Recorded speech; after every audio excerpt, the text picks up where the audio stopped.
All right, let's talk about 2026, because in that year, a powerful new set of Chinese laws is going to switch on, and it could completely reshape the global tech landscape. We're going to break down exactly what these laws are, who's in the crosshairs, and why this could change, well, everything. So let's get right into it. This isn't some abstract geopolitical story. We're talking about a global shift that could directly mess with the price and availability of the tech you use every single day. You know, from the phone in your pocket to the car you drive. And if you're an investor, the ripples are already starting to form. So how did we even get to this point? Well, this new legal framework didn't just pop up out of nowhere. No, it's a direct response to a tech and trade war that didn't just escalate in 2025, it absolutely exploded. Just take a look at this timeline. It's wild. What started as a pretty standard 10% tariff in February of 2025 just spiraled completely out of control. Within a matter of weeks, we saw this dizzying tit-for-tat escalation, with both sides finally landing on a truly crippling number, 125%. Yeah, that number really says it all, 125%. At that level, as the Chinese government themselves put it, U.S. exports to China became, and I quote, effectively unmarketable. This wasn't just a trade dispute anymore, this was full-blown economic warfare. And it set the stage for China to pull out a completely new kind of weapon.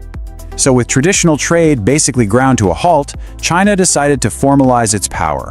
And this, right here, is the core of the 2026 shockwave, a really sophisticated new legal toolkit designed specifically for this new era of economic conflict. And the centerpiece of this whole toolkit is the revised foreign trade law. Now, what's so crucial to understand here is that this is the first major update to this law in over 20 years. That's a huge deal. It signals a fundamental shift, and it gives Beijing this powerful legal foundation to protect whatever it decides are its core national interests. So what's actually in this toolkit? Well, it's a multi-pronged attack. It allows for targeted restrictions on any foreign company they see as a threat. It's got these powerful anti-evasion clauses, which basically make it illegal for anyone to help a targeted company get around the rules. It formalizes something called the unreliable entity list. Think of it as a blacklist with very serious penalties. And, maybe most importantly, it strengthens their export control law, giving Beijing tight, direct control over critical resources like rare earth minerals. Okay, so who is this new legal arsenal actually aimed at? Well, it's probably no surprise that the main targets are major players in the US technology and defense industries. And the numbers already tell the story. In 2025 alone, dozens of US firms were added to these blacklists.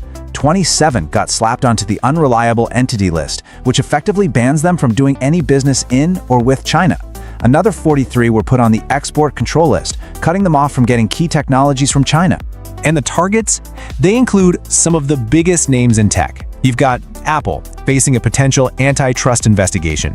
NVIDIA is under the microscope, and that's directly tied to the US putting restrictions on its AI chips. Even Google is being looked at, though, to be fair, the impact there is pretty small since they're mostly blocked already. And of course, a growing list of US defense and aerospace companies are finding themselves on these lists. You know, this quote just perfectly captures the vulnerability here. For a company like Apple, China isn't just a place to sell iPhones. It's the beating heart of its entire global manufacturing operation. Any major restriction from Beijing isn't just a problem, it's a direct threat to their whole business model. Okay, so this brings us to the shockwave. We've gone through the laws and the companies in the crosshairs. Now let's talk about why this really matters to you, your investments, and the global supply chain that we all rely on. Here's how that ripple effect is likely to play out. Step 1. China uses its powerful new export control law to restrict access to critical stuff, like rare earth elements. Okay, then step 2. Suddenly, global manufacturing for everything from semiconductors to EV motors gets seriously disrupted.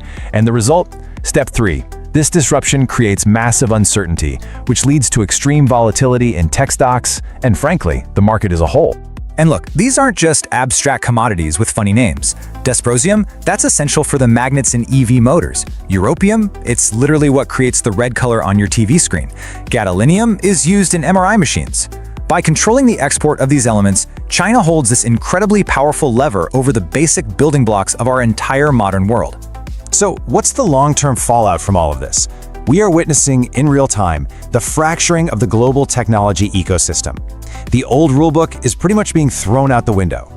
And the contrast is just so stark. We're moving away from a world of globalized, interconnected supply chains and into a new reality of, well, tech decoupling, strategic realignment, and the outright weaponization of critical materials.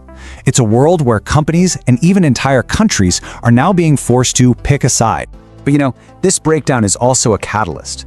As the old system of global cooperation gets put under all this strain, it's forcing a radical new conversation about how we govern powerful new technologies, especially something as potentially world-changing as artificial intelligence. And one of the most fascinating ideas coming out of this new reality is this concept of a compute pause button. The idea is actually pretty simple, but it is profound. If nations can't agree on how to use AI, maybe, just maybe, they can agree to control the one resource that's absolutely required to build it in the first place. And that's massive computational power, or compute. And this isn't just some sci-fi theory. There are concrete proposals for how it could actually work. You could build technical limits directly into the hardware itself. You could create a global registry to track every single high-performance chip from the factory to the end user, and you'd back it all up with international agreements, kind of like the systems we have in place for nuclear non-proliferation. And that leaves us with the ultimate question. As the US-China tech war carves the world up into competing blocks, and as these powerful new laws come online, the globalized system we all grew up with is fracturing. So, in this new world, who gets to write the rules for our technological future?